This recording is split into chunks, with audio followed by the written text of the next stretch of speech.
বহুল প্রতীক্ষার পরে অজয় দেবগন, মৃণাল ঠাকুর ও রবি কিষান অভিনীত সান অফ সর্দার 2 চলে এসেছে। তো আমিও চলে আসলাম এটার এক্সপ্লেইন নিয়ে। অনেকদিন পরে ভালো মানের একটা কমেডি সিনেমা এসেছে। এটা 2025 সালে রিলিজ হওয়া আমার দেখা সবচেয়ে ভালো কমেডি সিনেমা। তোমাদের কার কাছে কেমন লাগলো সেটা কিন্তু কমেন্টে জানাতে ভুলো না। আর যদি এক্সপ্লেইনটি ভালো লাগে তবে একটা লাইক দিও এবং সাবস্ক্রাইব করো। কোনো স্পয়লার না দিয়ে একটা লাইক দিয়ে চলো তাহলে গল্পের গভীরে ঢুকে পড়া যাক। সিনেমার শুরুতেই দেখা যায় পাঞ্জাবের একটা জায়গা। এখানে একজন সর্দারকে দেখানো হয়। ওর নাম জসিন্দর সিং রান্ধাওয়া, আর শর্ট ফর্ম জোসি। সে একটা সিরিয়াস প্রেম করেছিল। মেয়েটার নাম ডিম্পল। তার পরপরই খুব ধুমধাম করে ওদের দুজনের বিয়ে হয়ে যায়। ওদের সময় খুব ভালোভাবেই কাটছিল। এমন চলতে থাকলে ওদের দুজনের ঘর আলো করে আসে যমজ সন্তান। এটাতে জোসির পরিবার সহ ওর আত্মীয় স্বজনরা সবাই খুশি হয়ে যায়। কেটে যায় প্রায় আরও 2 বছর। তারপর আবার ওদের ঘর আলো করে আসে যমজ সন্তান। এই ব্যাপারটা জোসি তো এত খুশি হয়ে যায় যেন পাগলই হয়ে যাবে। ওদের পরিবারটা ছিল খুবই সুখী একটা পরিবার। টাকা পয়সার সুখের কোনো অভাবই ছিল না ওই পরিবারে। কিছুক্ষণের মধ্যেই ঘুম ভেঙে যায় জেসির। আসলে সে এতক্ষণ স্বপ্ন দেখছিল। জেসি সবসময় ওর বাড়ির ছাদেই ঘুমাতো। তারপরে ওর বৃদ্ধ মা চা হাতে করে নিয়ে আসে ওকে দেওয়ার জন্য। তখন জোসি বলে, মা তোমার আসার কি প্রয়োজন ছিল? আমি নিজেই কিচেনে গিয়ে নিয়ে আসতাম। তুমি তো ঠিকভাবে ছাদে উঠতেও পারো না, তাহলে কেন কষ্ট করতে গেলে মা? তবে ওর মা বলে যে আমি বেঁচে থাকতে ছেলে যাবে কিচেনে, এটা কোনোভাবেই হতে পারে না। তারপর ওকে চাটা দিয়েই চলে যায়। আসলে প্রথম থেকে যে ঘটনাগুলো দেখানো হয়েছিল সেগুলো সম্পূর্ণটা স্বপ্ন ছিল না। ওরা দুজনে একে অপরকে ভালোবেসে বিয়ে করেছিল, এটা সত্য। তারপরেই ডিম্পল চলে গিয়েছিল ইংল্যান্ডে। জেসির ওর সাথে যাওয়ার কথা ছিল, কিন্তু ভিসা পায়নিও। এভাবেই কেটে যায় প্রায় 7-8টি বছর। তারপরে এখন পর্যন্ত জেসির ভিসা হয়নি। এই ব্যাপারটা নিয়ে সে অনেক রাগান্বিত ভগবানের ওপর। এটা সেটা বলতে থাকে ওকে। অনেক কিছু বলার পরে কিছুটা পানি খেয়ে শুয়ে পড়ে জোসি। হঠাৎ করে রাত্রেবেলাতে ডিম্পলের কলে ঘুমটা ভাঙে ওর। ফোনটা ধরার পরপরই ডিম্পল বলে যে তোমার ভিসা হয়ে গেছে, এখন আর ইংল্যান্ডে তোমার আসার কোনো বাধা নেই। এই ব্যাপারটা শুনে তো অনেক খুশি হয়ে যায় জোসি। প্রায় 7-8 বছর পরে নিজের বউকে আবারও সে দেখতে পাবে। ওর খুশিতে মাও অনেক খুশি, আর বিভিন্ন জিনিসপত্র দিয়ে ব্যাগ প্যাক করে দেয় জোসির জন্য। পরদিন সকালবেলাতেই সে বের হয়ে পড়ে ইংল্যান্ডের উদ্দেশ্যে। কয়েক ঘন্টার জার্নি শেষে সে পৌঁছে ইংল্যান্ডে। এখানে এসেই দেখতে পায় ওর বউ ডিম্পলকে। ইংল্যান্ডে সে তো একদম মডার্নই হয়ে গেছে। ওর সাথে করে সে তার 2টা ফ্রেন্ডকেও এনেছিল। এয়ারপোর্টের মধ্যেই জোসি গিয়ে ডিম্পলকে জড়িয়ে ধরতে যায়, কিন্তু ওকে বাধা দেয় ডিম্পল। তারপর গাড়িতে করে নিয়ে চলে আসে বাড়িতে। সেখানে সে খানিকক্ষণ ওরা গল্পগুজব করে। তার পরপরই জোসিকে অবাক করে দিয়ে ডিম্পল জানায় আমার ডিভোর্স লাগবে। প্রথমে তো এই ব্যাপারটা জোসি মজা হিসেবেই নিয়েছিল, আর বারবার বলতে থাকে যে আমাকে তুমি সারপ্রাইজ দিচ্ছ। সারপ্রাইজ কেক কোথায়? আর মজা করার জিনিস পেলে না এটা নিয়ে কেউ মজা করে? কিন্তু কিছুক্ষণের মধ্যে ওর ভুলটা ভেঙে যায়। বুঝতে পারে ডিম্পল যেটা বলছে সেটা সত্য, সে মিন করেই বলেছে। আসলে ওর যে ফ্রেন্ডকে নিয়ে গিয়েছিল সেই ওর বয়ফ্রেন্ড। এই কথাটা শুনে তো হতবাক হয়ে যায় জোসি। আসলে ইংল্যান্ডে যে বাড়িটায় ডিম্পল থাকতো ওটাও জোসির টাকায় কেনা এবং তারই নামে আছে। তারপরেও অনেক মন খারাপ করে সেই বাড়ি থেকে ওদেরকে রেখেই চলে যায় জোসি। সে অনেক আশা করে এতদিন ছিল যে হয়তোবা তার ভিসাটা হচ্ছে না, কিন্তু ডিম্পল তো তার ভিসার জন্য অ্যাপ্লাই করেনি। তাহলে ভিসা হবে কোত্থেকে? এখন যখন ওর ডিভোর্স প্রয়োজন তখনই অ্যাপ্লাই করেছে ভিসার জন্য। এই ব্যাপারগুলো যেন কোনোভাবেই মেনে নিতে পারছিল না জোসি। কি করবে সে কিছুই বুঝে উঠতে পারছিল না। তার পরপরই জোসি চলে আসে ওর এক ফ্রেন্ডের বাড়িতে। ফোনে যখন ওর ফ্রেন্ডের সাথে কথা হতো তখন সে সবসময় বলতো যখন তুই ইংল্যান্ডে আসবি তখন অবশ্যই আমার বাড়ি থেকে বেরিয়ে যাবি। ওর ফ্রেন্ড তো জোসিকে দেখে খুশি হওয়ার কথা, কিন্তু ওকে দেখে মনে হচ্ছিল না যে সে খুশি হয়েছে। এর মূল কারণ হচ্ছে একটা বিদেশি মেয়েকে বিয়ে করে তার সাথেই থাকছে ওর বন্ধু। আর বিদেশি মেয়েরা তাদের আত্মীয় স্বজনদের কোনোভাবেই পছন্দ করে না। তারপরেও কিছু না বোঝার ভান করে ওখানেই থাকতে শুরু করে দেয় জোসি। এদিকে দেখা যায় এক পাকিস্তানি ডান্সার গ্রুপকে। আসলে ওরা বিভিন্ন মানুষের বিয়েতে যেত এবং কন্ট্যাক্ট নিয়ে ওখানে নাচানাচি করত। ওদের গ্রুপ লিডার দানিশ, বউ রাবেয়া, মেয়ে সাবা, আরেকজন ডান্সার মেউইস, আর অন্য আরেকটা ট্রান্স ওমেন গুল। বারবারই দানিশ শুধু পাঞ্জাবিদের বিয়েতে নাচার কন্ট্রাক্ট নিত, কারণ ওরা টাকা পয়সা একটু বেশি দিত। আজকে ওদের এমন একটা বিয়েতে নাচার কথা। কিছুক্ষণের মধ্যে ওরা সবাই মিলে চলে আসে সেই বিয়ের অনুষ্ঠানে। একদম প্রথম থেকে শেষ পর্যন্ত নাচতে থাকে ওরা, আর সাথে ঢোল তবলাও বাজাতো। খুব ভালো ডান্সার ছিল ওরা সবাই। বিয়ের প্রথম থেকে একদম শেষ অবধি নাচে ওরা। তারপর স্টেজে গিয়ে সবার পরিচয় দেয়। এক এক করে সবার নাম বলে দেয় রাবেয়া। তারপর যখন দানিশের নাম বলে সেদিকে হাত দেয় দেখতে পায় সেখানে দানিশ নেই। এটাতে অবাক হয়ে যায় রাবেয়া। এই মাত্রই নাচতে নাচতে সে কোথায় গেল? তখন ওর আর বুঝতে বাকি থাকে না যে পালিয়েছে দানিশ। এই ব্যাপারটায় অনেক রাগান্বিত হয়ে সেখান থেকে বেরিয়ে পড়ে রাবেয়া। কিছুক্ষণের মধ্যেই চলে আসে বাড়িতে। এসে দেখতে পায় দানিশ অসুস্থ অবস্থায় সোফায় শুয়ে আছে। তখন ওকে চা করে দিতে যায় রাবেয়া। ঠিক তখনই দেখা যায় সোফা থেকে উঠে দানিশ তার ব্যাগ দুটো নিয়ে জানালা দিয়ে বের হয়ে যায়। এটা দেখে রাবেয়া তো ওকে অনেক গালিগালাজ করে। তারপর নিচে যায়, কিন্তু ওকে ধরতে পারে না। সে একটা ট্যাক্সি ধরে চলে যায়। ঠিক তখনই ওই জায়গায় এসে পৌঁছে ওদের বাকি টিম।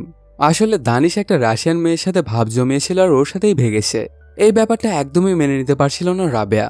কিছুক্ষণের মধ্যে রাবেয়া ও সাবার মধ্যে এগুলো নিয়ে ঝামেলা বেঁধে যায়। আসলে সাবা ছিল দানিশের মেয়ে, কিন্তু রাবেয়া ওর মা না। রাবেয়া দানিশের 2 নাম্বার বউ। ওর প্রথম বউ মারা যাওয়ার পরে রাবেয়াকে বিয়ে করে এনেছিল দানিশ। অনেকক্ষণ ধরে চলে মা মেয়ের মধ্যে ঝগড়াঝাটি। তারপর ওদের দুজনের মধ্যস্থতায় সবকিছু আবার আগের মতো ঠিক হয়ে যায়। তখন রাবেয়া বলে, আমি দেখে নেব, 1 মাসও সময় লাগবে না ওর আবারও আমাদের কাছে ফিরে আসতে। এরপর দেখতে দেখতে কেটে যায় 1 মাস, কিন্তু তবুও বাড়িতে ফিরে আসে না দানিশ। তখন ওরা 4 জন মিলেই কাজ চালিয়ে যাচ্ছিল। আর এতদিনে সাবা একটা বয়ফ্রেন্ডও জোগাড় করে ফেলেছে। ওর বয়ফ্রেন্ড ছিল এক কোটিপতির ছেলে। সাবাকে সে অনেক ভালোবাসতো আর তাকে অনেক শপিংও করিয়ে দিত। আর এই ব্যাপারগুলো নিয়ে সাবা সবসময় মজা নিত রাবেয়ার সাথে। এমনই একদিন সাবা ওর বয়ফ্রেন্ড টনির সাথে বের হয়। তখন টনি ওকে বিয়ের কথা বলে, কিন্তু সে জানায় যে আমার বাবা মাকে ছাড়া আমি কোনোভাবেই বিয়েটা করতে পারবো না। এই কথাটা শুনে শক খেয়ে যায় সাবা, কারণ সে এখন তার বাবা মাকে কোথায় পাবে। তার বাবা তো ওদেরকে রেখেই পালিয়ে চলে গেছে। এই জন্য সে বারবারই টনিকে বলতে থাকে, চলো না আমরা পালিয়ে বিয়ে করি। ভালোবাসার সময় তো তোমার বাবা মাকে তুমি জিজ্ঞেস করে ভালোবাসোনি, তাহলে এখন বিয়ে করার সময় কেন তোমার বাবা মার মতামত প্রয়োজন? আমিও তো আমার বাবা মাকে ছেড়ে আসছি, তাই না? তাহলে তোমার সমস্যা কোথায়? তবে টনি বারবারই না করতে থাকে, কিন্তু সাবা ওকে কথার জালে ফাঁসিয়ে রাজি করে নেয়। এদিকে দেখা যায় এই 1 মাস জোসি তার বন্ধুর বাড়িতেই ছিল, কিন্তু এবার তার বন্ধু বলেই ফেলে ওকে, দেখ ভাই, তুই এখানে থাকলে আমার কোনো সমস্যা নেই, কিন্তু এই ব্যাপারটা তোর ভাবি একদমই পছন্দ করছে না। এজন্য তোকে আর আমি এখানে 1 মুহূর্তও রাখতে পারবো না ভাই। তোর বউয়ের সাথে ঝামেলা হয়েছে তো কোনো সমস্যা নেই, আমি নিজে একটা লয়ারের সাথে তোকে পরিচয় করিয়ে দেব। তারপরে তুই আমার বাড়িতে আর থাকিস না। তুই যদি এমন করিস তাহলে তোর যেমন হয়েছে আমারও ঠিক তেমনই হবে। আমার বউ আমাকে বাড়ি থেকে বের করে দিবে। আর অন্য কোনো উপায় না থাকায় রাজি হয়ে যায় জোসি। এদিকে রাবেয়া দানিশকে বুঝিয়ে দিতে চায় যে তার ডিমান্ডটা আসলে কতটা বেশি। এই জন্য সে একজনের সাথে কথা বলে, তারপর তাকে যে কোনো একটা ছেলের ম্যানেজ করে দিতে বলে, মানে ব্লাইন্ড ডেটে যাবে সে। ওদের দুজনেরই একটা ক্যাফেতে দেখা করার কথা ছিল। জোসির লয়ার আসবে এই ক্যাফেতেই, আর রাবেয়ার ব্লাইন্ড ডেটটাও এই ক্যাফেতেই। পরদিন সকালবেলাতেই রাবেয়া চলে আসে সেই ক্যাফেটার কাছে। এসেই দেখতে পায় সেখানে একটা সর্দার বসে আছে, কিন্তু সে তো বিয়ে করবে না, যে তার মুসলমানের প্রয়োজন, তার শুধু একটা ছেলে হলেই হবে। এই জন্য আস্তে আস্তে আগাতে থাকে রাবেয়া সেদিকেই। আর জেসি তো ওকে দেখে মনে করেছিল যে ওর লয়ার। এইভাবেই দুজনের পরিচয় হয়। ওরা একে অন্যের সাথে কথা বলতে থাকে। জেসি ওর সাথে কথা বলছিল লয়ার ভেবে, আর রাবেয়া ওর সাথে কথা বলছিল ওর ব্লাইন্ড ডেট ভেবে। দুজনেরই কথা মোটামুটি মিলছিল। আর কথাবার্তার এক পর্যায়ে জেসি বলে ওঠে, আপনি কাজের জন্য যা চার্জ করবেন আমি সেটা দিতে প্রস্তুত আছি। এখন আপনি দিন হিসেবে নেবেন নাকি 1 টাইম হিসেবে নেবেন সেটা আপনার ব্যাপার। এই কথাটা শুনে তো অনেক ক্ষেপে যায় রাবেয়া, কারণ সে তো আর জোসির লয়ার না। এই জন্য সে জেসিকে ভুল বোঝে। সে মনে করেছিল যে ওর সাথে রাত কাটানোর জন্য হয়তোবা টাকা দিতে চাইছে ওকে। এই ব্যাপারটায় রাবেয়া অনেক রাগান্বিত হয়ে পাশে থাকা একটা কাঁটা চামচ তুলেই জেসির হাতের ভেতরে ঢুকিয়ে দেয়। তারপর সেটা তুলে ফেলার পর থেকেই রক্ত পড়তে শুরু করে। এই ব্যাপারটা দেখেই তো অজ্ঞান হয়ে পড়ে যায় জেসি। রাবেয়াও থতমত খেয়ে যায় ওর অবস্থা দেখে। কি করবে সে কিছুই বুঝে উঠতে পারছিল না। তার পরপরই সেখানে চলে আসে রাবেয়ার ব্লাইন্ড ডেট, আর কিছুক্ষণের মধ্যে সেখানে চলে আসে জেসির লয়ারও। এগুলো দেখেই রাবেয়া বুঝে যায় যে ওর ভুল হয়ে গেছে। তারপর জেসিকে নিয়ে চলে আসে বাড়িতে, আর ওর হাতে পট্টি করে দেয়। কিছুক্ষণের মধ্যেই জ্ঞান ফিরে পায় জেসি। তারপর দুজনেই দুজনের কথা বলে। দুজনের গল্প শুনে তো সবাই হাসিতেই ফেটে পড়ে। এমনও কোইন্সিডেন্ট হয় আজকাল। এই বাড়ি থেকে দানেশ চলে যাওয়াতে এখন একটা রুম ফাঁকা হয়ে গেছে, আর ওদের টাকারও মোটামুটি সমস্যা আছে। এর জন্য এই রুমটা সাবলেটে ভাড়া দিতে চায়। আর জোসির একটা রুমে খুব প্রয়োজন, কারণ তার বাড়ি থেকে তো সে তার বন্ধুর বাড়িতে এসে উঠেছিল, আর সেখান থেকে ওর বন্ধুকে বের করে দিয়েছে। এই জন্য সে এখানেই সাবলেট হিসেবে থাকতে চায়। আর ভুল থেকেই শুরু হয়ে যায় ওদের এক ছাদের নিচে থাকা। ওদের সময় খুব ভালোভাবেই কাটছিল। এমনই চলতে থাকলে হঠাৎই একদিন ওরা খাবার খাওয়ার সময় জোসির মায়ের কল আসে, কিন্তু সে ফোনটা ধরছিল না। কারণ ফোনটা ধরে সে মাকে কি বলবে যে এতদিন সে যার জন্য অপেক্ষা করছিল সে ওকে ধোকা দিয়েছে। ডিম্পলের সাথে যে এখন সে থাকে না, এটা যদি মা জানতে পারে তাহলে অনেক কষ্ট পেয়ে যাবে। আর এই বয়সে ওনাকে একটু কষ্ট দিতে চায় না জোসি, এই জন্যই সে ফোনটা ধরছিল না। তবে এটার একটা সলিউশনে বের করে ফেলে রাবেয়া। নিজের মুখে ফেসিয়াল মাস্ক লাগিয়ে জোসির মায়ের সাথে কথা বলতে থাকে ডিম্পল সেজে।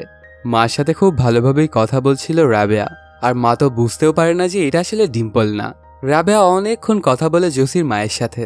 এই ব্যাপারটাতে খুব খুশি হয়ে যায় জসি, এখন ওর মার কষ্ট পাবে না। সেদিন রাত্রেবেলাতেই জসির ঘুম ভাঙে আগুন দেখে। সে ভালো করে খেয়াল করে দেখতে পায় বাহিরে আগুন জ্বলছে। এই ব্যাপারটাতে সে চিল্লাপাল্লা করে সবাইকে জাগিয়ে তোলে, আর ট্যাপের সাথে একটা পাইপ কানেক্ট করে সেই আগুনে পানি দেওয়ার জন্য। সেটা নিয়ে এদিক সেদিক দৌড়াদৌড়ি করছিল জসি।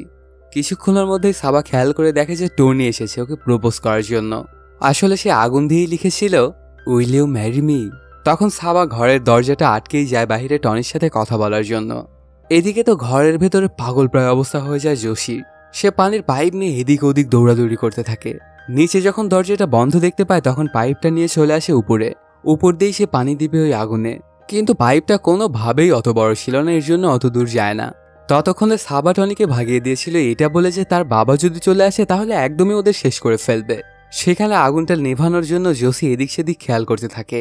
তখন সে পাশে একটা পানির বোতল দেখতে পায়, সেটা তুলে নেয় ছুঁড়ে মারার জন্য। কিন্তু সবাই ওকে বারণ করতে থাকে এই বোতলটা ছুঁড়ে মারার জন্য। কিন্তু কারোর কথা না শুনে জসি ওই বোতলটা ছুঁড়ে মারে আগুনে। দেখা যায় আগুন তো নিভেই না, আরো অনেক বেড়ে যায়, কারণ এটা তো আসলে পানির বোতল ছিলই না, এটা ছিল বারবিকিউ ফুয়েল। একটুর জন্য ওরা সবাই দুর্ঘটনার হাত থেকে বেঁচে যায়। এই ব্যাপারগুলো তো ওদের আর বুঝতে বাকি থাকে না যে ওরা একটা জোকারকে বাড়ি ভাড়া দিয়েছে। তবে মনে মনে খুশি হয় যে ওদের সময় খুব হাসি খুশিভাবেই চলবে। অন্যদিকে দেখতে পাওয়া যায় একটা ভেড়ার ফার্ম।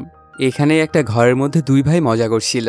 এমন করতে করতে হঠাৎ করে এক ভাই একটা গুলি করে বসে, আর এই গুলির শব্দ শুনে সেখান থেকে সব ভেড়া অন্যদিকে চলে যায়। তখন সেখানে থাকা কুকুরদেরকে বলে যে ভেড়াগুলোকে তাড়িয়ে আনার জন্য, কিন্তু কে শোনে কার কথা? কুকুরগুলো ওদের কোনো কথাই কানে লাগাচ্ছিল না। অনেক করে বুঝিয়ে বলে দুই ভাই, কিন্তু লাভ তেমন একটা হয় না। একটা কুকুর ওদের জায়গা থেকে নড়ছিল না। ঠিক তখনই দেখা যায় সেখানে আরো একজন চলে আসে। ও ডাক দেওয়াতে কুকুরগুলো ছুটে যায় ওর কাছে এবং ভেড়াগুলোকে ঠিক করে ফেলে। আসলে ইনি ওদের দুজনেরই বড় ভাই, ওর নাম রাজা। মূলত এই ফার্মটার মালিক সেই। সেখানে এসেই রাজা ওর দুই ভাইকে অনেক বকাবকি করতে থাকে। আমাদের এখন যা কিছু হয়েছে সবগুলোই ভেড়ার জন্যই, আর সেগুলো যদি এদিক সেদিক গিয়ে হারিয়ে যায় তাহলে তো আমাদের আর কিছুই থাকবে না। আর এরপর থেকে যেন তোদেরকে এরকম ফাঁকি মারতে আমি না দেখি, আর যদি দেখি তাহলে কিন্তু তোদের অবস্থা খারাপ হয়ে যাবে। তার পরপরই একটা খবর পেয়ে সেখান থেকে চলে আসে বাড়িতে। দেখা যায় রাজা আসলে টনির বাবা। টনি বাড়িতে এসে বলেছে যে সে একটা মেয়েকে ভালোবাসে, কিন্তু তার বাবা মার পরিচয় বা কোন খানদারের এগুলো সম্পর্কে সে কিছুই জানে না। এগুলোতে ছেলের উপরে অনেকটাই ক্ষেপে যায় রাজা, আর ওকে বোঝাতে থাকে, দেখ সকল কিছুর একটা জাত আছে, তো যা করতে হবে সেগুলো দেখেই করতে হবে। আর তুই একটা বিয়ে করতে যাচ্ছিস, আর সেখানে যদি জাতপাত এগুলো না দেখিস তাহলে কি চলবে? তুই প্রিম্যাচিউর জন্ম নিয়েছিলি, আমাদের বিয়ে 7 মাসের পরেই জন্ম হয় তোর, কিন্তু আমার জিন ছিল অনেক শক্তিশালী, এই জন্যই তুই বেঁচে গিয়েছিলি। ঠিক এ কারণে সবকিছু দেখেই বিয়েটা করতে হয়। তারপর পরই বাবার মুখে এসব কথা শুনে ঘর থেকে বেরিয়ে টনি কল লাগায় সাবাকে আর সবকিছু খুলে বলে। কিন্তু সাবা কোনোভাবেই রাজি হয় না তার পরিবারের সাথে দেখা করিয়ে দেওয়ার জন্য, আর বারবারই পালিয়ে বিয়ে করতে চায়। তবে টনিও জানিয়ে দিয়েছে যে বাবাকে ফাঁকি দিয়ে সে কোনোভাবেই বিয়ে করতে পারবে না। এই ব্যাপারটাতে সাবা অনেক রেগে যায় এবং তার ফোনটাই মাটিতে ছুঁড়ে মারে। অনেক মন খারাপ হয়ে যায় সাবার। সে বুঝে গিয়েছিল যে হয়তোবা টনির সাথে ওর আর বিয়েটা হবে না। তখনই সেখানে চলে আসে রাবেয়া এবং ওর সাথে মজা নেওয়া শুরু করে দেয়। কিছুক্ষণ রাবেয়া ওর সাথে এমন করার পরে এক পর্যায়ে কান্না করে বসে সাবা। তখন আবার রাবেয়াই গিয়ে ওকে সান্ত্বনা দেয়। সাথে ওরা দুজনও ছিল, আর বলতে থাকে যে একটা না একটা ব্যবস্থা হয়েই যাবে, তুই একদমই চিন্তা করিস না, আমি তো তোর মা আছি তাই না, তো তাহলে তোর এত চিন্তা কিসের, একটা বাবা ঠিক ম্যানেজ করে নেওয়া যাবে। তখন সাবা জানায় সমস্যা আরও আসে, ওর বাবা পাকিস্তানিদের একদমই দেখতে পারে না, তো আমার বাবাকে ইন্ডিয়ান হতে হবে, আর যদি সর্দার হয় তাহলে একটু বেশিই ভালো, কারণ টনির পরিবারও সর্দার। তখন সাবাকে আশ্বাস দেয় যে তোকে এমনই বাবা খুঁজে দেওয়া হবে, তুই চিন্তা করিস না। ঠিক তখনই ওই দিক দিয়ে যাচ্ছিল জসি। ওকে দেখেই তোরা প্ল্যান করে ফেলে যে কাজটা একে দিয়েই সারাতে হবে।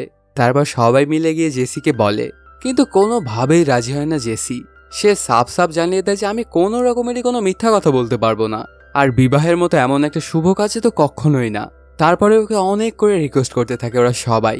এক পর্যায়ে রাবেয়া বলে ওঠে, তুমি যদি কাজটা না করো তাহলে তোমার মাকে কিন্তু আমি সব সত্য কথা বলে দেব যে তোমার আর ডিম্পলের মধ্যে ঝামেলা হয়েছে আর তোমরা দুজন একসাথে থাকছো না। এই ব্যাপারটা শুনে থতবত খেয়ে যায় জসি, আর কোনো উপায় না পেয়ে রাজি হয়ে যায় কাজটা করার জন্য। তবে সে কারোর সাথে দেখা করতে পারবে না, শুধু ভিডিও কলে বলে দেবে যে কোনোভাবেই প্রেমের বিয়ে হতে দেবে না সে। কিছুক্ষণের মধ্যেই সাবা কল লাগায় টনিকে। তখন জেসি ফোনটা ধরেই বলে সব সাজানো কথা। আমি একজন আর্মি কর্নেল, আমি কোনোভাবেই প্রেমের বিয়ে মেনে নিতে পারি না। তোমরা যদি চাও তবে পালিয়ে গিয়ে বিয়ে করতে পারো, কারণ তোমাদের দুজনেরই এজ হয়ে গেছে। তবে যদি কোনোদিন আমার সামনে পড়ো তাহলে গুলি করে মেরে ফেলবো। এটা বলেই ফোনটা আবারও ধরিয়ে দেয় সাবাকে। তখন সে টনিকে সবকিছু খুলে বলে আর বারবার ওকে ইনসিস্ট করতে থাকে, চলো না আমরা পালিয়ে বিয়ে করি। আর তুমি আমার বাবার সাথে কথা বলে বুঝলে না, যদি ওনার সামনে তুমি প্রেমের বিয়ে নিয়ে আসো তাহলে তোমাকে মেরেই ফেলবে। আর এটা আমি কোনোভাবেই চাই না। এমন বাবা আমার প্রয়োজন নেই, লাথি মারি এমন বাবাকে। চলো আমরা দুজনে দূরে কোথাও পালিয়ে গিয়ে বিয়ে করে ফেলি। তবে টনি বলে যে আমি ব্যাপারটা দেখছি। তারপর পরে টনি বাড়িতে এসেই ওর বাবাকে সবকিছু খুলে বলে। টনির মুখে এইসব কথা শুনে তো রাজা অনেক খুশি হয়ে যায়। তুই কর্নেলের মেয়েকে পটিয়ে খুব ভালো করেছিস। আর কর্নেল কেনই বা আমাদের মতো ভেড়া পালন করার লোকদের সাথে বিয়ে দেবে তার মেয়ের? তারপরে আমরা সবাই মিলে গিয়ে দেখা করবো ওনার সাথে। আমাদের স্ট্যাটাস দেখে হয়তো উনি আর না করতে পারবে না। আর ওনার মেয়ে যদি আমাদের বাড়িতে আসে তাহলে অনেক সুখী থাকবে। তারপর পরে টনি সাবাকে কল দিয়ে সব কাহিনী বলে। আগামীকালকে ওরা আসছে সাবাকে দেখার জন্য। সাবা বারবার না করতে থাকলে কোনো লাভ হয় না। এই জন্যই সবাই মিলে আবারও ধরে জোসিকে। কিন্তু এবার সে আর কোনোভাবেই কাজটা করতে চায় না। সে এত মিথ্যা কথা কোনোভাবেই বলতে পারবে না। তারপরে সবাই মিলে অনেক রিকোয়েস্ট করে ওকে, কিন্তু তবুও কাজ হয় না। কিছুক্ষণ পরেই জোসি যখন ঘর থেকে বের হয়ে আসে তখন দেখতে পায় রাবেয়া অনেক সুন্দর সাজগোজ করে আসে আর জোসির জন্য খাঁটি ঘি দিয়ে সবকিছু রান্না করেছিল। এই খাবারটা জোসিকে রাবেয়া নিজ হাতে খাইয়ে দিতে থাকে আর ওকে সাবার বাবা হয়ে যেতে বলে। তবে কোনোভাবেই রাজি হয় না জোসি, আর খাবারটা না খেয়ে সে নিজের রুমে চলে যায়। কিছুক্ষণের মধ্যে জোসির রুমে চলে আসে গুল আর বলতে থাকে, তুমি কি জানো রাবেয়া কেন বারবারই তোমাকে তার মেয়ে সাবার বাবা হওয়ার কথা বলছিল? তুমি কি কিছুই বোঝো না, গাধা কোথাকার?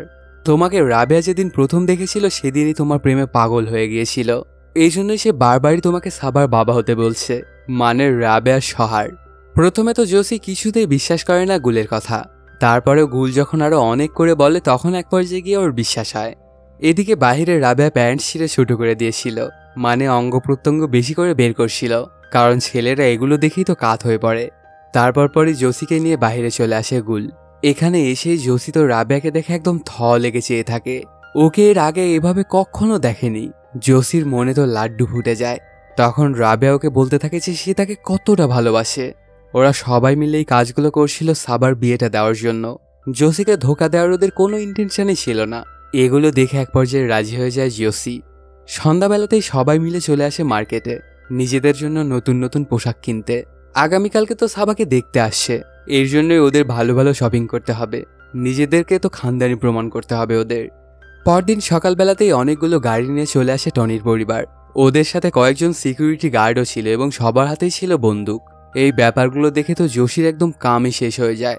তারপরে যখন রাজা ভেতরে ঢুকে তখন সকল সিকিউরিটি গার্ডকে বাইরে বের করে দেয়। এখন এই ঘরটার মধ্যে আছে শুধু দুই পরিবার। তারপরে ওরা কথাবার্তা বলতে শুরু করে। তখন রাজা জানায়, আমার ছেলে টনি তো মেয়েকে দেখেই পছন্দ করেছে আর ওকে আমাদেরও অনেক পছন্দ হয়েছে। এখানে তো আমরা এসেছি মূলত কর্নেল সাহেবের সাথে দেখা করে কথা বলার জন্য।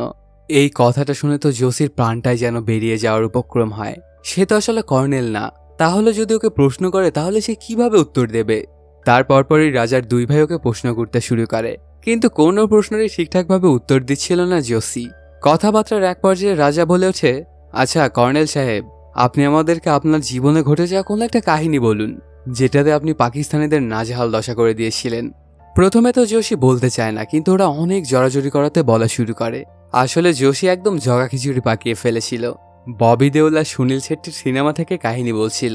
এই ব্যাপারগুলো যদি ওরা ধরতে পারছিল তারপরে কিছুই বলছিল না। জোশীর মুখে গল্পগুলো খুব মনোযোগ দিয়ে শুনছিল। অনেকক্ষণ ধরে গল্পগুলো বলার পরে শেষ করে জোশী। তখন রাজার দুই ভাই বলে ওঠে, ভাইয়া এগুলো তো সিনেমার গল্প, আমার মনে হচ্ছে কর্নেলের মধ্যে কোনো না কোনো ঘাপলা তো আসেই।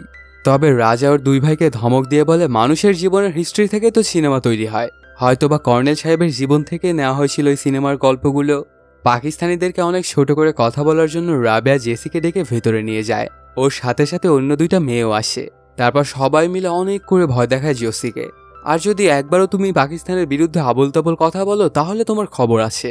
তারপর সেখান থেকে বেরিয়ে আসার পরে আবারও বিভিন্ন প্রশ্ন জিজ্ঞেস করতে থাকে রাজা, কিন্তু কোনোটারই সঠিকভাবে জবাব দিচ্ছিল না জোসি। আর সে অনেক চালাকির মাধ্যমে রাবেয়াকে দিয়ে বলাতে শুরু করে। নিজের ইচ্ছা না থাকা সত্ত্বেও সে নিজের দেশের সম্পর্কে আজেবাজে কথা বলছিল। এখানকার মিটিংটা খুব ভালোভাবেই শেষ হয়। শেষমেশ রাজা বলে, পুরো বিয়ের জন্য আপনার 1 পয়সাও খরচ করতে হবে না, যত খরচ লাগবে সেগুলো আমিই করব। আপনি শুধু বিয়েতে যাবেন আর কন্যাদান করবেন, এতেই আমরা অনেক খুশি। এটা বলেই সেখান থেকে চলে যায় টনির পরিবার। বিয়েটা হবে রাজার একটা রিসর্টে। সেই জায়গাটা যোশী সেখান থেকে অনেকটাই দূরে, সেখানে ওদেরকে যেতে হবে প্লেনে করে। কিন্তু কোনোভাবেই যোশী প্লেনে উঠতে চায় না, কারণ প্লেনে উঠতে সে অনেক ভয় পায়। তখন এরা সবাই জিজ্ঞেস করে, আচ্ছা তুমি দেশ ছেড়ে এদেশে কিভাবে এসেছিলে, গাড়িতে করে এসেছিলে? যোশী বলে, আমার এক বন্ধু আমাকে একটা জিনিস খাইয়ে দিয়েছিল, আর সেটা খেয়েই আমি রাজার মতো প্লেনে করে এসেছি। ওর মুখে এমন কথা শুনে ওদের আর বুঝতে বাকি থাকে না যে ও নেশা করে এসেছিল। কিন্তু এখন ওরা এই নেশা এখানে কোথায় পাবে? তখন গোল বলে, আমি জানি কোথায় পাওয়া যাবে এটা, আর সবাইকে নিয়ে চলে আসে একটা সেমিটারিতে। দেখা যায় এখানে সদ্য একটা লাশকে কবর দেওয়া হচ্ছিল। আসলে মৃত মানুষের কবরের ওপরে ওরা এক প্রকারের ফুল দিত, আর সেটা থেকেই তৈরি হতো ওই জিনিসটা। ওই সেমিটারি থেকে মৃত মানুষের লোকজন চলে যাওয়ার সাথে সাথে 2টা দল আসে এই ফুলটা নেওয়ার জন্য। তবে এরা যখন বুঝিয়ে বলে যে আমাদের ফ্লাইট আছে, তখন ফুলটা ওদেরকে দিয়ে দেয়। ফুলটা নিয়ে আসার সময় অন্য টিমকে জিজ্ঞেস করে, আচ্ছা এটা আমরা প্রস্তুত করব কিভাবে? তখন ওরা বলে যে এটা পানির মধ্যে দিয়ে চা বানিয়ে সেটা খেতে হবে। বাড়িতে এসেই রাবেয়া খুব সুন্দর করে একটা চা বানিয়ে দেয় যোশীকে। সেটা খাওয়ার সাথে সাথে ওর মস্তিষ্ক পুরো ফুরফুরে হয়ে যায়, সে যেন একদম উড়ছিল এমন অনুভূতি হচ্ছিল ওর। তারপর ওকে প্লেনে করে নিয়ে চলে আসে ওই রিসর্টটার কাছে। প্লেন থেকে নামার পরে আজব আচরণ করছিল যোশী। ওকে দেখে সবারই কেমন জানি মনে হচ্ছিল, তারপরে কেউ কিছুই বলছিল না। যোশী নিজে নিজেই অনেক মজমাস্তি করছিল। তারপর রাস্তা দিয়ে যাওয়ার সময় একটা মাঠের মধ্যে কয়েকটা কাকতাড়ুয়া দেখতে পায় যোশী, আর গাড়িটা থামিয়ে দৌড়িয়ে যায় সেখানেই। ওই কাকতাড়ুয়াগুলোর সাথে পাগলের মতো কথা বলতে থাকে যোশী। কিছুক্ষণ ওভাবে কাটার পরে রাবেয়া ওকে ওখান থেকে নিয়ে চলে আসে। আর এই ব্যাপারগুলো দূর থেকে ফলো করছিল একজন লোক, ওর নাম বান্টু পান্ডে। তারপরে মোবাইল ঘাঁটতে ঘাঁটতে দেখতে পায় রাবেয়াদের একটা নাচের ভিডিও। এটাতে সে বুঝে যায় যে রাজার ছেলেকে বিয়ে দিচ্ছে একটা নাচনেওয়ালির সাথে। এটা সে কোনোভাবেই হতে দিবে না। যদিও বান্টু কিন্তু রাজার জানি দুশ্মন ছিল, তারপরও কেন জানি রাজার এই উপকারটা সে করবে। ওর 2 চেলাপেলা বুঝে উঠতে পারে না যে কেন ওর উপকার করবে, কিন্তু বসকে তো আর এসব প্রশ্ন করা যায় না। তারপর পরে সবাইকে এনে খাবার টেবিলে বসানো হয়, আর নিজের পরিবারের ইন্ট্রোডাকশন দেয় রাজা। আমাদের বাড়ি প্রথমে পাঞ্জাবে ছিল। আমার বাবা রঞ্জিত সিং, তিনি আমার মাকে বিয়ে করেছিলেন পাঞ্জাবেই। তারপর আমাদের 3 ভাইয়ের জন্ম হয়। কি যেন একটা সমস্যার কারণে বাবা সেখান থেকে পালিয়ে চলে এসেছিল ইংল্যান্ডে। এখানে তিনি একটা বারে বাসন মাজার কাজ করত। ওই জায়গাতেই তার সাথে পরিচয় হয় আমার ইংরেজ মায়ের। তিনি ওই বাড়িরই পোল ডান্সার ছিলেন। আর এভাবে ওরা প্রেম করে দুজনে বিয়ে করেছিল, আর আমাদের পরিবারটা নষ্ট হয়ে যায়। আমরা 3 ভাই যখন বড় হই তখন আমরাও ইংল্যান্ডে চলে আসি, আর বাবাকে লাথি মেরে পাঠিয়ে দিই পাঞ্জাবে আমার মায়ের কাছে। তখন থেকেই এই ইংরেজ মায়ের দেখাশোনা আমরাই করছি। এই জন্য আমার ডান্সার টাইপের লোক একদমই পছন্দ নয়। ওরা মানুষের পরিবার নষ্ট করে। আর পাকিস্তানিদেরকে আমি 2 চোখেও দেখতে পারি না। আর যদি কেউ আমার সামনে মিথ্যা কথা বলে সেটা আমি সহ্য করতে পারি না। এছাড়া অন্য যে কোনো অপরাধ আমার কাছে সমস্যা নেই, মাপ চাইলে আমি মাফ করে দেই। ওর মুখে এইসব কথাগুলো শুনে সবার যেন জানে পানি থাকে না, কারণ রাজার যেই জিনিসগুলো অপছন্দ ওদের মধ্যে সবকিছুই রয়েছে। ওরা পাকিস্তানি, ওরা ডান্সার, এবং ওরা রাজার সাথে মিথ্যা কথা বলেছে। সাথে রাজা এটাও বলেছিল যে কেউ যদি ওর সাথে গাদ্দারি করে তাহলে তাদেরকে মেরে ফেলে, তাদের মাংস ওর কুকুরকে খাইয়ে দেয়, আর তাদের হাড়গোড় দিয়ে বানিয়ে ফেলে কাকতাড়ুয়া। এখানে আসার আগে যোশী যে কাকতাড়ুয়াগুলো দেখেছিল ওগুলো মানুষের হাড়গোড় দিয়েই বানানো। সেখান থেকে সবাই চলে আসে রুমে। তারপর বাথরুমে এসে তো পাগল প্রায় অবস্থা হয়ে যায় যোশীর। সে এখানে আর 1 মুহূর্তও থাকতে চায় না। কখন যে ওদের প্রাণটাই চলে যাবে কেউই বুঝতে পারছিল না। তবে ওরা 3 জন মিলে অনেক করে বোঝাতে থাকে যোশীকে, কিন্তু তারপরেও কাজ হচ্ছিল না। কোনোভাবেই বুঝতে চাইছিল না যোশী। ঠিক তখনই ওর মায়ের সাথে কথা বলতে বলতে সেই রুমের মধ্যে চলে আসে রাবেয়া। এটা দেখে যোশী বুঝতে পারে যে আবারও ওকে হুমকি দিচ্ছে, আর অন্য কোনো উপায় না থাকায় আবারও সে রাজি হয়ে যায় ওদেরকে সাহায্য করার জন্য। সেদিন বিকেলবেলাতে ওরা 4 জন মেয়েই বেরিয়ে পড়ে শপিং করতে। তবে যোশী রুমেই ছিল। কিছুক্ষণের মধ্যেই রাবেয়া কল দেয় যোশীকে, আমরা খুব তাড়াতাড়ি বাড়িতে ফিরে আসব, যাই হয়ে যাক না কেন তুমি রুম থেকে যেন বেরিয়েও না। তবে কে শোনে কার কথা? যোশী ওদের কোনো কথা না শুনে রুম থেকে বেরিয়ে পড়ে। ঘুরতে ঘুরতে চলে আসে রাজার ইংরেজ মায়ের ঘরের মধ্যে। তারপর ওনার সাথে গল্প করতে শুরু করে। যোশী খেয়াল করে দেখে ওনার ঘরের মধ্যে একটা পুল রয়েছে। তখন কৌতূহল বশী হয়ে যোশী জিজ্ঞেস করে, আচ্ছা আপনি কি এখনো এগিয়ে পারেন? রাজার মা বলে যে হ্যাঁ আমি এখনো পারি। কিন্তু কোনোভাবেই ওনার কথা বিশ্বাস করে না যোশী, কারণ রাজার মা তো অনেক বৃদ্ধ হয়ে গেছে। এই বয়সে কোনোভাবেই পুল ডান্স করা পসিবল না। তখন ওকে বিশ্বাস করানোর জন্য ইংরেজ মা রেডি হয়ে যায় পুলের দিকে আর শুরু করে দেয় পুল ডান্স। এই বৃদ্ধ বয়সেও তিনি এখনো খুব ভালোই করছিল। এমন করতে করতে হঠাৎই উপর থেকে হাত ফসকে পড়ে যায় নিচে আর একদম ফোল্ড হয়ে যায়। এটা দেখে তো অনেক ভয় পেয়ে যায় জোশি, আর সেখানে ওনাকে রেখেই পালিয়ে চলে আসে নিজের রুমে, সাথে ব্যাগ প্যাক করতে শুরু করে দেয়। ঠিক তখনই রাবেয়া চলে আসে ওদের শপিং শেষ করে। জেসিকে ব্যাগ প্যাক করতে দেখে তোরা অবাক হয়ে যায় আর জিজ্ঞেস করে কি হয়েছে। তখন সবকিছু খুলে বলে জোসি। ঠিক ওই সময় রাজা চিল্লানি দিয়ে বলে ওঠে, আমার ইংরেজ মা মারা গেছে। এই কথাটা শুনে তো আরো অনেক ভয় পেয়ে যায় জোসি আর জানালা দিয়েই পালিয়ে বের হয়ে যায়। ওর পিছে পিছে যেতে থাকে এরা চারজন। মাঠের মধ্যে এসে জোশির স্বাদ ধরতে পারে ওরা। তখন ওকে বলতে থাকে, তুমি যে কাজটা করছো এটা কি ঠিক করছো? এখন যদি তুমি পালিয়ে যাও তাহলে রাজা তো ভাববে যে তুমিই হয়তো ওনার মাকে মেরেছ, আর সাবার বিয়েটাও হবে না। কিন্তু ওদের কোনো কথাই শুনতে চাইছিল না জোসি। এখান থেকে আর কোনো রকমের কোনো কথা বলে ওকে রাখতে পারবে না। তোমাদের মেয়ে তো তোমরাই সামলাও, আমি আর এর আগেও নেই পিছেও নেই। তখন ওরা বলতে থাকে, তুমি কি আসল কাহিনী জানো আমাদের সম্পর্কে? তাহলে শোনো, সাবা আসলে রাবেয়ার নিজের মেয়ে না, সে রাবেয়ার বড় বোনের মেয়ে। ওকে জন্ম দেওয়ার কিছুদিনের মধ্যেই মারা যায় সাবার মা। তখন দানিশ বলেছিল যে এত ছোট মেয়ে আমি কোনোভাবেই লালন পালন করতে পারবো না। আরো 7-5 বুঝ দিয়ে রাবেয়াকে বিয়ে করে নেয়। কিন্তু ওকে কখনো বউয়ের মর্যাদা দেয়নি দানিশ। রাবেয়া শুধু ছিল ওর মেয়ের দেখাশোনা করার জন্য কাজের লোক। আর আমি আগে থেকেই ডান্স করে বেড়াতাম, এই জন্য মানুষ আমাকে ভাবতো যে আমি হয়তো বা ফ্রি জিনিস। এজন্য সবসময় আমাকে কথা শুনতে হতো। আর গুলকে তো দেখতেই পাচ্ছ, ওর মতো জেন্ডার চেঞ্জ করা মানুষদেরকে তো সমাজ কিভাবে দেখে এটা তুমিও জানো। তো আমাদের এই তিনজনের সমস্যার জন্য নিজেকে সমস্যায় ফেলেছিল রাবেয়া। ওর ভালো জীবনটা আমাদের জন্য নষ্ট করেছে। ওদের মুখে এইসব কথা শুনে মন গলে যায় জোসির। এবার নিজ থেকেই ওদেরকে সাহায্য করতে চায়। অন্যদিকে দেখা যায় বান্টু তার 2 চেলাকে নিয়ে রাজার বাড়ির উদ্দেশ্যে রওনা করে। আজকে সে রাজাকে সবকিছু খুলে বলবে যে কেন সে তার ছেলেকে নাসনেওয়ালির সাথে বিয়ে দিচ্ছে। রাজার বাড়িতে তার ইংরেজ মায়ের শেষ কার্যের জন্য সবাই একসাথে সমাবেত হয়। সেখানে 2টা মহিলা অনেক কান্নাকাটি করছিল। আসলে ওনাদেরকে ভাড়া করে আনা হয়েছিল এই কাজটার জন্যই। ওই জায়গাতে রাজার বাবা রঞ্জিত উপস্থিত ছিল। ওই 2 মহিলাকে কান্না করতে দেখে রাবেয়ারাও কান্না করতে থাকে। তখন রাজার বউ ওদেরকে বারণ করে, আপনারা কান্না করবেন না, ওদেরকে ভাড়া করে আনাই হচ্ছে মহল বানানোর জন্য।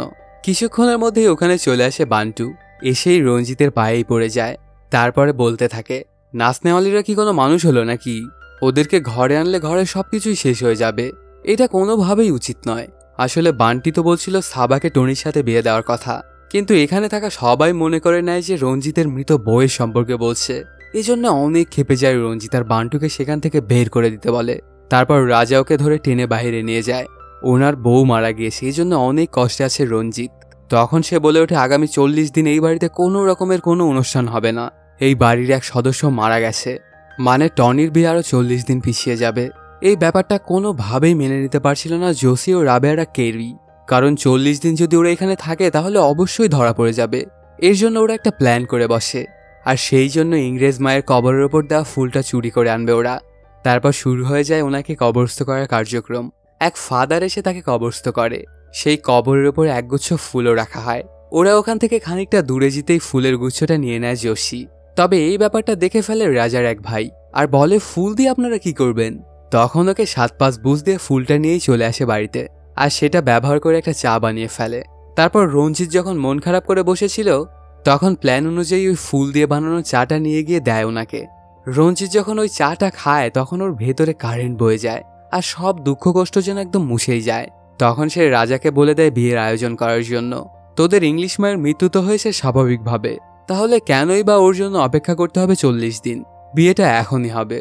পরদিন থেকেই খুব ধুমধাম করে শুরু হয়ে যায় বিয়ের কার্যক্রম। হলুদ সন্ধ্যাতে সবাই খুব মজা করছিল।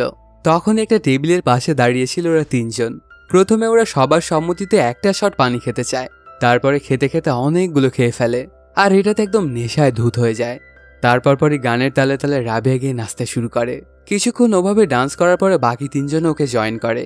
ওরা 4 জন মিলে খুব মজমাস্তি করছিল, ঠিক যেমনটা ওরা অন্য মানুষদের বিয়েতে করত। এই ব্যাপারগুলো দেখে রাজা একদমই সহ্য করতে পারছিল না।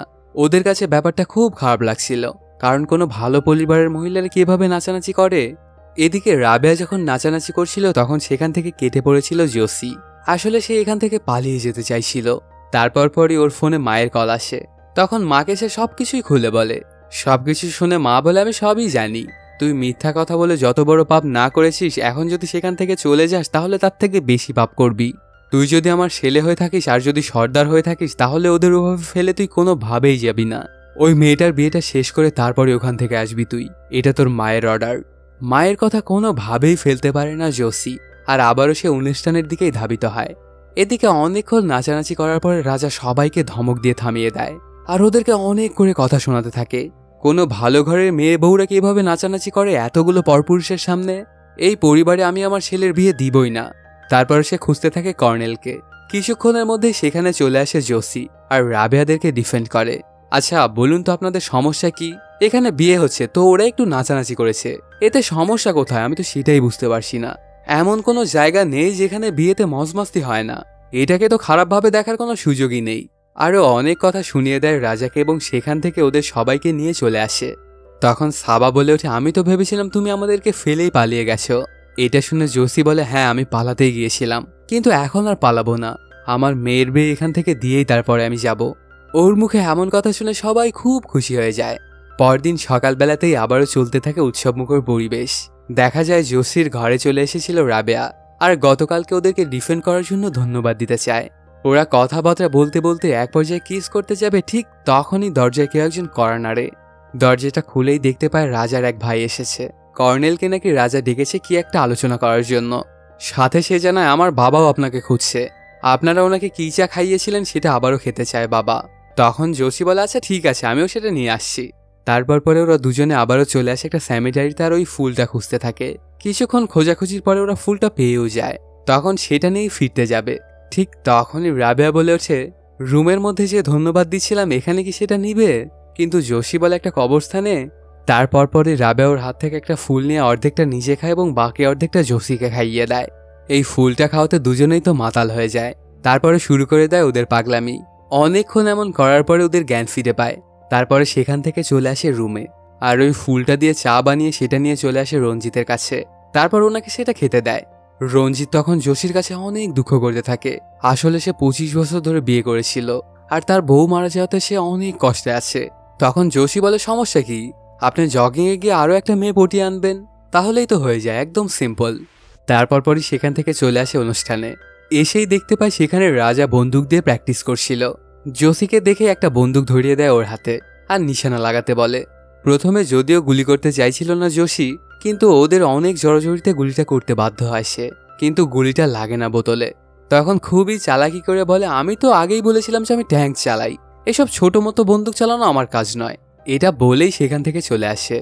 কিছুক্ষণের মধ্যেই দেখা যায় সেখানে রঞ্জিত চলে আসে আরেকটা নিগ্রো মেয়েকে নিয়ে, আর সবার সাথে পরিচয় করিয়ে দেয় ওনার। দেখে মনে হচ্ছিল এটা রঞ্জিতের নতুন গার্লফ্রেন্ড। রাবেয়ার কাছে এসে জোসি সবকিছু খুলে বলে। ঠিক তখনই দেখা যায় রাজা একটা ট্যাঙ্ক নিয়ে চলে আসে, আর সেটা জোসিকে চালাতে বলে। এটা দেখে তোর পুরাই মাথা নষ্ট হয়ে যায়। সে তো কোনোদিন বন্দুকই চালায়নি, তাহলে ট্যাঙ্ক সে কিভাবে চালাবে? ওর বেশি চাপা মারাতে সেই ফেসে গেছে। তখন সে কল লাগায় রাবেয়াকে, আর এমন একটা ভাব করে যেন সে তার সিনিয়রের সাথে কথা বলছে, ট্যাঙ্ক চালানোর জন্য পারমিশন চাইছে। তখন রাবেয়া গুগল করে ওকে বলে দেয় যে কিভাবে ট্যাঙ্কের মধ্যে ঢুকতে হবে।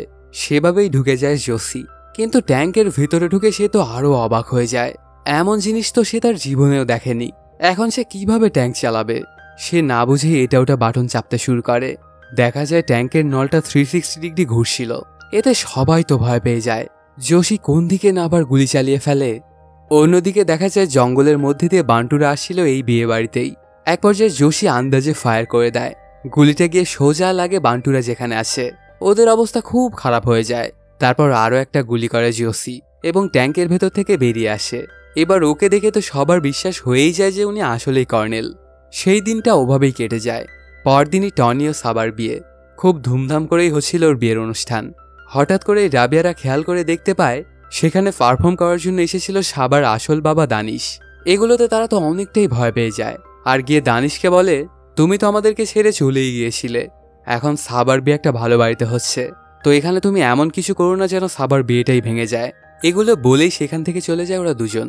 এদিকে দেখা যায় ডিম্পল চলে আসে জোসির বন্ধুর কাছে, আর জোসি কোথায় আছে সেটা জানতে চায়। জোসির সাথে দেখা করে সে ওকে সরি বলবে। তখন তার বন্ধুও বলে দেয়। এদের বিয়েটা চলতে থাকলে দানিশ খেয়াল করে দেখতে পায় সাবার বাবার সকল কার্যক্রমই করছিল জোসি। এটাতে সে অনেক জেলাস ফিল করে এবং গিয়ে আবল তাবল বলতে শুরু করে। তখন সবাই ওকে দেখে মনে করেছিল যে নেশা করে এসে আবল তাবল কথা বলছে, তারপর রাজা ওর এক ভাইকে বলে দেয় যে ওকে গিয়ে সামলা তুই। তখন ওকে নিয়ে গিয়ে বসিয়ে পানি খাওয়ায়। এক পর্যায়ে দানিশ ওর কাছে সবকিছু খুলে বলে যে রাবেয়া নাকি ওর মিস্ট্রেস। তখন সে এসে রাজাকে বলে সবকিছু। তারপর পরে রাবেয়াকে ডাক দেয় ওরা। তখন রাবেয়া বলে আপনারা যখন সবকিছু জেনেই গেছেন তাহলে আসল সত্যটা শুনুন। কর্নেল থাকতো দেশে আর আমি ইংল্যান্ডে। এই দূরত্বের জন্য আমি ফেসে যাই এই নেশাখোর মানুষের সাথে। তারপর আমি যখন বুঝতে পারি যে এটা আমার ভুল হচ্ছে তখন আমি ওকে ছেড়ে দেই। এগুলোর জন্য আপনারা প্লিজ কিছু মনে করবেন না। জাওয়ানিতে তো এগুলো হয়ই। আর আপনার বাবাকে দেখুন না, উনি তো এখনো জওয়ান। বাবার কথা শুনে তার কিছুই বলতে পারে না রাজা। অনুষ্ঠানটার মধ্যে যোশী ঘোরাঘুরি করতে থাকলে হঠাৎই সেখানে চলে আসে ডিম্পল। আর ওর থেকে অনেক করে মাফ চাইতে থাকে। আসলে তার যে বয়ফ্রেন্ড ছিল সে যোশীর ধন সম্পদ দেখেই ডিম্পলের প্রেমে পড়েছিল। এখন যখন সে বুঝতে পেরেছে যে ধন সম্পদ ওর না, তখন ওকে ফেলে রেখেই চলে গেছে। তখন যোশী বলে আচ্ছা ঠিক আছে, আমি তোমাকে ক্ষমা করে দিলাম। আর এই ব্যাপারগুলো নিয়ে আমরা পরে কথা বলবো, এখন না। তুমি এখন এখান থেকে চলে যাও। কিছুক্ষণের মধ্যেই সেখানে চলে আসে রাজা আর বলে ইনি কে? তখন ডিম্পল ওনাকে অবাক করে দিয়ে বলে আমি যোশীর বউ। এটাতে আরও একটা শখ খেয়ে যায় রাজা। তখন যোশী ওকে 7-5 বুঝিয়ে দেয় আর উদাহরণ দেয় ওর বাবাকে দিয়ে। এগুলো তো আবারও কিছুই বলতে পারে না রাজা, কারণ তার বাবাই অনেকগুলো বিয়ে করেছিল এবং অনেকগুলো গার্লফ্রেন্ড আছে। তাহলে এদেরকে সে কি বলবে? এদিকে দানিশকে একটা রুমের মধ্যে বন্দি করে রাখা হয়েছিল। তখনই দানিশ বলে ওঠে যে আমার মেয়ের বিয়ে হচ্ছে আর আমাকেই আটকে রাখছো তোমরা। এই কথাটা শুনে হতবাক হয়ে যায় রাজার ভাই আর ওকে নিয়েই চলে আসে রাজার কাছে। তখন দানিশ সবকিছু খুলে বলে রাজাকে। এটাতে রাজা আবারও রাবেয়াকে ডাক দেয়। এবারও রাবেয়া ঠিক আগের মতোই ওকে আবল তাবল বোঝায়। আসলে যে মাসে সাবা আমার পেটে এসেছিল সে মাসে আমি দুজনের সাথেই দেখা করেছিলাম। বাচ্চাটা যে কার এটা আমি নিজে বলতে পারবো না। আর ওকে সাপোর্ট দিচ্ছিল ওর বান্ধবীরা। এগুলোতে পুরো মাথায় যেন তার ছিঁড়ে যায় রাজার। কি করবে সে কিছুই বুঝে উঠতে পারছিল না। তারপরও বিয়েটা চলতেই থাকে। ওদের দুই পরিবারের সবাই গিয়ে স্টেজে ওঠে। তখন রাজা ভারতের স্লোগান দেয়, কিন্তু কোনোভাবে এটা দিচ্ছিল না দানিশ। তখন রাজা বলে তুমি কেন এই স্লোগানটা দিচ্ছ না? এটা শুনে আচমকাই দানিশ পাকিস্তানের স্লোগান দিতে শুরু করে আর বলে আমি তো পাকিস্তানি, আমি কেন ভারতের স্লোগান দিব? আর শুধু আমি পাকিস্তানি না, আমার সাথের এই 4 জনও পাকিস্তানি। তুমি তো পাকিস্তানিদেরকে পছন্দ করো না, তাহলে আমার মেয়ের সাথে তোমার ছেলের বিয়ে তুমি কেন দিচ্ছ? এগুলো শুনে পুরাই তো থ লেগে যায় রাজা। এখন তার কি করা উচিত? তখন গুল বলে ওঠে হ্যাঁ আমরা পাকিস্তানি। কর্নেল একটা মিশন এসেছিল আমাদের দেশে আর সেখানেই রাবেয়ার সাথে ওর প্রেম হয়ে যায়। আর সাবা কর্নেলেরই মেয়ে। আরও অনেক আবল তাবল বুঝাতে থাকে রাজাকে। তারপর রাজা প্রায় মেনেই নিয়েছিল। ঠিক তখনই একটা মাইক হাতে নিয়ে ডিম্পল বলে ওঠে যোশী কোনো কর্নেল টর্নেল না, সে গ্রামে চাষাবাদ করা একজন কৃষক আর সাবা হলো ওর নাজায়েজ মেয়ে। এগুলো শুনে রাজার মাথা একদমই নষ্ট হয়ে যায় আর সে জানিয়ে দেয় সে আর কোনোভাবেই তার ছেলের বিয়ে ওদের মেয়ের সাথে দিবে না। তখন আবারও ওকে ইমোশনাল হিট করে সবাই মিলে। এটাতে আবারও সে রাজি হয়ে যায়। ঠিক তখনই সেখানে চলে আসে বান্টু আর বলে ওঠে একটা নাচনেওয়ালির সাথে তুই তোর ছেলে টনির বিয়ে দিচ্ছিস, এটা কোনোভাবেই ঠিক করছিস না তুই। ওর মুখে এমন কথা শুনে অনেক রাগান্বিত হয়ে যায় রাজা আর বলে আমার বাড়ি, আমার ছেলে, আমার যার সাথে ইচ্ছে তার সাথে বিয়ে দেব, তাতে তোর কি? তখন বান্টু বলে হ্যাঁ বাড়িটা ঠিকই তোর, কিন্তু ছেলেটা তোর না, ছেলেটা আমার। এটা শুনে সেখানে থাকা সবাই থমকে যায়। কি আবল তাবল কথা বলছে বান্টু। তারপর রাজা ওর বউকে ডেকে জিজ্ঞেস করে। তখন ভয়ে ভয়ে সে জানায় হ্যাঁ বান্টু যেগুলো বলছে সেগুলো সবই ঠিক। তোমার সাথে আমার বিয়ে হওয়ার আগে আমার প্রেম ছিল ওর সাথে আর তখনই আমি প্রেগনেন্ট হয়েছিলাম, কিন্তু তারপর আমার বিয়েটা হয়ে যায় তোমার সাথে। টনির জন্মটা 7 মাসে হয়নি, ওর জন্ম ঠিকই 9 মাসে হয়েছিল। এগুলো শুনে রাজা অনেক কষ্ট পেয়ে যায়। ওর পুরো দুনিয়ায় যেন উলটপালট হয়ে যায়। তুমি আমার সাথে এমনটা কেন করলে? তুমি ভালোবেসেছিলে একজনকে, তাহলে বিয়েটা কেন তুমি আমাকে করলে? কিন্তু ওর বউ জানে যা হয়েছে সেগুলো ভুল হয়েছে আমার, তবে বিয়ের পর থেকে আমি তোমার ছিলাম, তোমার আছি এবং তোমারই থাকবো। কিন্তু ওর কোনো কথাই বিশ্বাস করতে পারছিল না রাজা আর সবকিছুই মিথ্যা বলে মনে হচ্ছিল। ঠিক তখনই বান্টু বলে এখানে আমি হক জমাতে আসিনি, ও তোমার বউ ছিল, তোমারই থাকবে, আর টনি তোমার ছেলে ছিল, সে তোমারই থাকবে। এগুলো বলেই সেখান থেকে মন খারাপ করে চলে যাচ্ছিল বান্টু। তারপর পরই কান্না করতে করতে সামনে চলে আসে টনি আর বলে বাবা আমি জানি তুমিই আমার বাবা, তুমি যা বলবে আমি তাই শুনবো। তুমি যদি আমাকে বিয়ে করতে বলো তাহলে আমি বিয়েটা করব, আর যদি বারণ করো তাহলে কখনোই করব না, কিন্তু আমার তোমাকে প্রয়োজন। এটা বলেই বাবাকে জড়িয়ে ধরে। ঠিক তখনই সাবাও কাঁদতে কাঁদতে চলে আসে সামনে আর বলে বাবা আমরা পাকিস্তানি ঠিকই, কিন্তু আমরা খারাপ নই। আমরা বিভিন্ন অনুষ্ঠানে গিয়ে নাচ করি ঠিকই, কিন্তু আমরা দেহ বিক্রি করি না। এটা বলতে বলতে অনেক কান্না করতে থাকে সাবা আর রাজার পায়েও ধরতে যায়। ঠিক তখনই ওকে তুলে বুকে জড়িয়ে নেয় রাজা আর বলে তোমার কোনো দোষ নেই মা, তারপর রাজা ডিসাইড করে যে ওদের দুজনের বিয়েটা দিয়েই দেবে। আর বান্টুকে বলে যে তুই তোর ছেলের বিয়েটা দেখে যাবি না। এটাতে বান্টুও অনেক খুশি হয়ে যায়। তারপর রাজা যোশীকে বলে এখন সিদ্ধান্ত আপনার কোনটা প্রয়োজন, ডিম্পল নাকি রাবেয়া। ঠিক তখনই দেখা যায় ডিম্পলের মাথার ওপর একটা ফুলঝুরি ভেঙে পড়ে। সেখানে অজ্ঞান হয়ে পড়ে যায় ডিম্পল। তারপর সেখান থেকে ডিম্পলকে কোলে করে উঠিয়ে নিয়ে যেতে থাকে যোশী। এই ব্যাপারটাতে অনেক কষ্ট পেয়ে যায় রাবেয়া। সেখানে বিয়েটা হয়ে যায় ওদের। কেটে যায় কয়েকদিন। বাড়িতে আবারও টুলেটের একটা পোস্টার লাগায় রাবেয়া। আসলে সে জেসিকে অনেক ভালোবেসে ফেলেছিল, কিন্তু সে তো আর ভালোবাসার দাম দিতে জানে না। এর জন্য ওর উপরে অনেক রাগান্বিত রাবেয়া। তারপর পরই দরজায় কেউ একজন কড়া নাড়ে। রাবেয়া দরজাটা খুলেই দেখতে পায় বাহিরে দাঁড়িয়ে আছে যোশী। তুমি এখানে কেন এসেছো? তুমি না সেদিন ডিম্পলকে কোলে করে তুলে নিয়ে চলে গিয়েছিলে? তখন যোশী বলে কোনো দুর্ঘটনা ঘটলে আগে সেখানের মানুষকে হাসপাতালে নিয়ে যেতে হয়। আমিও সেটাই করেছিলাম। পাশেই দেখা যায় রাস্তার ওপরে যোশী আগুন দিয়ে লিখেছিল উইল ইউ ম্যারি মি। ওদের দুজনেরই ভালোবাসাটা পূর্ণতা পেয়ে যায়। ঠিক তখনই দেখা যায় ওই আগুনটা লেগে যায় পাশে থাকা একটা গাড়িতে এবং গাড়িটা ফেটে যায়। সাথে সাথেই গাড়িটার মালিক চলে আসে বেলকুনিতে। দেখা যায় এটা তো রোহিত। তখন যোশী বলে ওঠে তুই এখানে কি করছিস? রোহিত জানায় গোলমাল প্রজেক্ট নিয়ে কাজ করছি। দুজনের মিলনের মাধ্যমেই শেষ হয়ে যায় এই সিনেমাটি। এটা শেষে জানিয়ে দেওয়া হয়েছে যে খুব শীঘ্রই হয়তোবা গোলমালের নতুন সিকোয়েল নিয়ে আসছে ওরা। তো বন্ধুরা, কেমন লাগলো আজকের এই এক্সপ্লেনটি জানাতে কমেন্ট করো। আর যদি এখনও চ্যানেলটি সাবস্ক্রাইব না করে থাকো তাড়াতাড়ি সাবস্ক্রাইব করে নাও। দেখা হচ্ছে নতুন কোনো ভিডিওতে। Till then সায়োনারা।